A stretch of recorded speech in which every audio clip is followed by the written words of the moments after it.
तो दोस्तों नमस्कार, मैं हूं अनिल और रेसलिंग सुपर धमाल में आपका स्वागत है। तो दोस्तों John Cena 16 time world champion रह चुके हैं और आपको बता दें कि इस साल का एलिमिनेशन चेंबर मैच जीतने के कारण उनके पास मौका है कि वो रेसलमेनिया 41 में कोडी रोड्स के साथ मुकाबले में उनको हराकर एक नए अनडिस्प्यूटेड WWE चैंपियन बन जाएं। अब ऐसा होगा या नहीं, इसके बारे में हमें 19 और 20 अप्रैल को होने वाले प्रीमियम लाइव इवेंट में मालूम पड़ेगा। लेकिन इस वीडियो में हम आपको वो 3 इशारे दोस्तों बताने वाले हैं जिनके आधार पर John Cena undisputed WWE champion के रूप में रिटायर करने वाले हैं। जी हाँ दोस्तों, इसलिए वीडियो के अंत तक बने रहें और अगर आप चैनल पर नए हैं सब्सक्राइब करने के बाद ऑल पर क्लिक करें क्योंकि फ्री है और यहाँ पर आपको हर प्रकार की रेसलिंग जगत से जुड़ी हुई तमाम जानकारी मिलती है। इसलिए वीडियो को लाइक करें, शेयर करें, सब्सक्राइब करने के बाद ऑल पर क्लिक जरूर करें। तो दोस्तों बात करेंगे सबसे पहले इशारे का। WWE दिग्गज जॉन सीना अपने बचे हुए रिटायरमेंट टूर में अब चोटिल नहीं होंगे। दोस्तों आपको बता दें, एक चैंपियन होना बड़ी बात होती है। अगर आपको टाइटल के होते हुए रिटायर होना पड़े तो वो काफी दुखदाई होता है।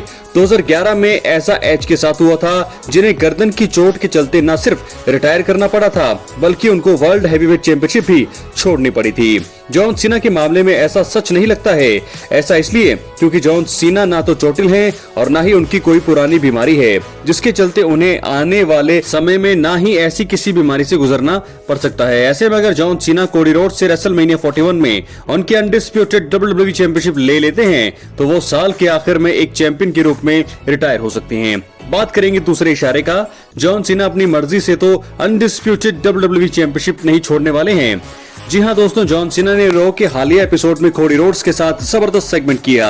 इसके दौरान उन्होंने बताया कि वो आखिरी असली WWE चैंपियन के रूप में रिटायर होना चाहते हैं। इसका सीधा सा अर्थ ये है कि वो टाइटल जीतने के बाद उसको छोड़ने नहीं वाले हैं और अगर John Cena undisputed WWE championship को साल के अंत तक अपने पास रखना चाहते हैं तो उसके लिए वो अपने हील अंदाज का इस्तेमाल कर सकते हैं।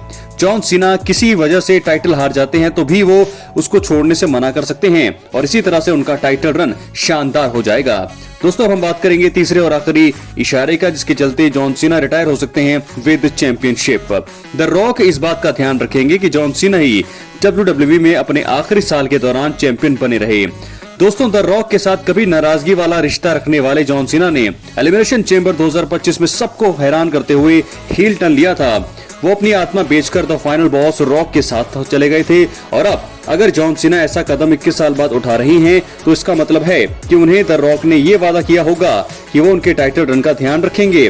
द रॉक न सिर्फ WWE के दिग्गज हैं बल्कि वो TKO के बोर्ड मेंबर भी हैं। तो ऐसे में वो अपनी ताकत का इस्तेमाल करेंगे कि जॉन सीना भी किसी रूप में साल के आखिर तक टाइटल न हारें। तो दोस्तों इस प्रकार 3 कारण, 3 इशारे और 3 कदम मैंने आपको बता दिए हैं जिसके चलते यहाँ पर जॉन सीना जो है चैंपियनशिप के साथ ही रिटायर हो सकते हैं और ऐसी संभावना बिल्कुल हो सकती है क्योंकि एक तो वो उनका एक खतरनाक हील अंदाज 21 सालों के बाद हमने देखा और ऐसे में एक चैंपियनशिप जीतने के बाद अगर उसको वो बहुत ही जल्दी हार जाएंगे तो मैं आपको बता दूं कि जॉन सीना के हील के जो कैरेक्टर है उसको बहुत बड़ा नुकसान होगा क्योंकि जॉन सीना ने 23 सालों के बाद हील कैरेक्टर लिया है और रेसलमेनिया 41 में वो चैंपियन बनना डिजर्व भी करते हैं। और मैं आपको बता दूं कि जॉन सीना अगर रेसलमेनिया 41 में चैंपियन नहीं बनेंगे तो फिर कहां ही बनेंगे। तो रेसलमेनिया 41 का मंच उनके लिए तैयार है, वो बन जाएंगे 17 टाइम वर्ल्ड चैंपियन और उसके बाद क्या होगा, उसके बाद होगी हील जॉन सीना की बादशाहत की शुरुआत और रॉक इस पे उनका पूरा ध्यान देने वाले हैं और आखिरी साल उनका है ये WWE में।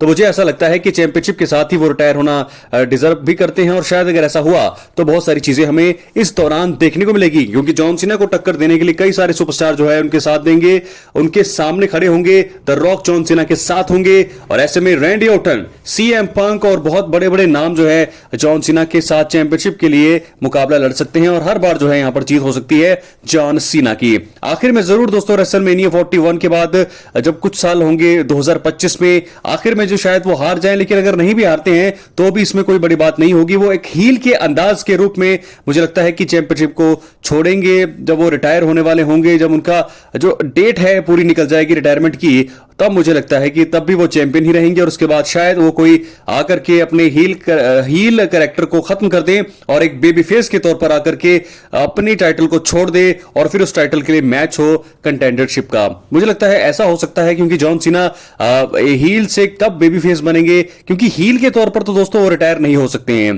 क्योंकि हील के साथ तो सीधा रिटायर होंगे इसका मतलब नहीं होगा।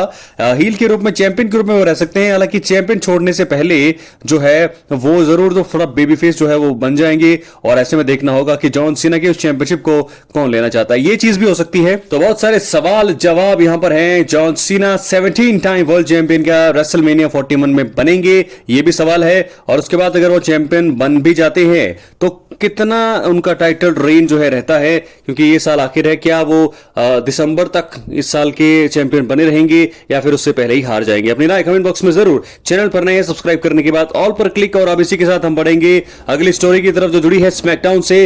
कल जो है स्मैकडाउन होगा, और आपको बता दें रोमन रेंस, सीएम पंक और सेथ रॉलिंस के बीच एक कॉन्ट्रैक्ट साइनिंग सेगमेंट भी हमें देखने को मिलेगा। वैसे तो दोस्तों इस हफ्ते स्मैकडाउन में जो है काफी ज्यादा रोमांच बढ़ा हुआ है, और ऐसा इसलिए भी है क्योंकि स्मैकडाउन में रोमन, पंक और रॉलिंस एक बार फिर साथ होंगे, एक दूसरे के आमने सामने होंगे। इसके अलावा स्मैकडाउन में दो बड़े टाइटल भी मुकाबले भी होने हैं, साथ ही शो में कुछ सरप्राइज भी मिल सकते हैं। तो इसलिए इस वीडियो में सिर्फ मैं आपको एक ही चौंकाने वाली चीज का जिक्र कर सकता हूं जो स्मैकडाउन में हमें देखने को मिल सकती है, और वो है रोमन रेंस, सीएम पंक और पॉल हेमन का सेगमेंट कैसा होगा। मुझे लगता है बहुत सारी चीजें यहां पर देखने को मिल सकती है। सीएम पंक स्मैकडाउन में रोमन रेंस और पॉल हेमन के बीच फूट डाल सकते हैं एक बार फिर। रेसलमेनिया 41 में रोमन रेंस, सीएम पंक और सेथ रॉलिंस के बीच ट्रिपल थ्रेट मुकाबला होना है। रोमन, पंक और सेथ इस मुकाबले के कॉन्ट्रैक्ट साइनिंग के लिए सप्ताह स्मैकडाउन में नजर आएंगे, और संभावना है कि सीएम पंक इस दौरान पॉल हेमन से फेवर मांगते हुए उन्हें उनका वाइजमैन बनने के लिए कह सकते हैं। इसके बाद रोमन पॉल हेमन को इनकार करने के लिए कह सकते हैं। हालांकि पॉल हेमन सीएम पंक को किए वादे की वजह से असमंजस की सिचुएशन में आकर चुप्पी साध सकते हैं, चुप वो रह सकते हैं। इससे रोमन रेंस का गुस्सा फूटेगा और वो पॉल हेमन को रिंग में छोड़कर जा सकते हैं, और अगर ऐसा हुआ बहुत सारी चीजें हमें देखने को मिल सकती है। पॉल हेमन चुप तो रह सकते हैं, लेकिन साथ साथ वो मुझे लगता है कि सीएम पंक की कॉर्नर में भी चले जाएंगे, और यहां से अटैक हो सकता है रोमन रेंस पर, सीएम पंक करेंगे, और वहां पर मुझे लगता है जो चीजें हमें रेसलमेनिया 41 में देखने को मिलेगी शायद कल ही स्मैकडाउन में ना देखने को मिल जाए। ये चीजें, इसकी संभावना बहुत ज्यादा बनी हुई है कि कल का जो स्मैकडाउन है कॉन्ट्रैक्ट साइनिंग सेगमेंट है, वहां पर क्या बवाल हो सकता है। ब्रॉल तो होगा, लेकिन कौन सी बड़ी शर्तें हैं इस मुकाबले में जोड़ी जा सकती हैं, क्या नया हमें देखने को मिल सकता है, क्या नया ट्विस्ट यहां पर सीएम पंक लेके आ सकते हैं। रोमन रेंस यानी कि उनके वाइसमैन पॉल हेमन को क्या वो साथ में लेने वाले हैं, क्या रेसलमेनिया 41 में ये चीज होगी जो उनका फेवर बचा हुआ है, या फिर कल स्मैकडाउन में इसकी मांग करके रोमन रेंस के जो है पूरी तरह से वो हैरान कर देंगे। देखने वाली बात होगी। अपनी राय कमेंट बॉक्स में जरूर दें। रेसलमेनिया का ये बड़ा मुकाबला ट्रिपल थ्रेट मुकाबला है, और जो जीतेगा मुझे लगता है शायद वो वर्ल्ड टाइटल के लिए एंट्री कर सकता है। बहुत सारी रिपोर्ट्स में बताया जा रहा है कि जो भी इस मुकाबले को जीतेगा, ऐसी शर्त आ सकती है कल कि दोस्तों अगर जो भी इस मैच को जीतेगा वो रेसलमेनिया 41 की नाइट 2 में जॉन सीना और कोडी रोड्स को ज्वाइन करेगा अनडिस्प्यूटेड WWE चैंपियनशिप के लिए। तो क्या ऐसा होगा? अगर ऐसा होने की संभावना है तो रोमन और पंक में से किसी एक के चांसेस ज्यादा है। मुझे लगता है कि जो हम बात कर रहे थे सीएम पंक, कोडी रोड्स और जॉन सीना की, तो वहां पर पंक की एंट्री हो सकती है। रोमन जा सकते हैं अगर फेवर का जिक्र ना हो। पंक सीधे क्लीन तरीके से खेले तो यहां पर रोमन जीत सकते हैं, लेकिन देखना होगा कि कौन जाएगा ट्रिपल थ्रेट मुकाबला जीतने के बाद जॉन सीना और कोडी रोड्स के मैच में। क्या ऐसी शर्त जोड़ी जा सकती है? अपनी राय कमेंट बॉक्स में जरूर दें। मिलता है अगली वीडियो में। बहुत बहुत धन्यवाद।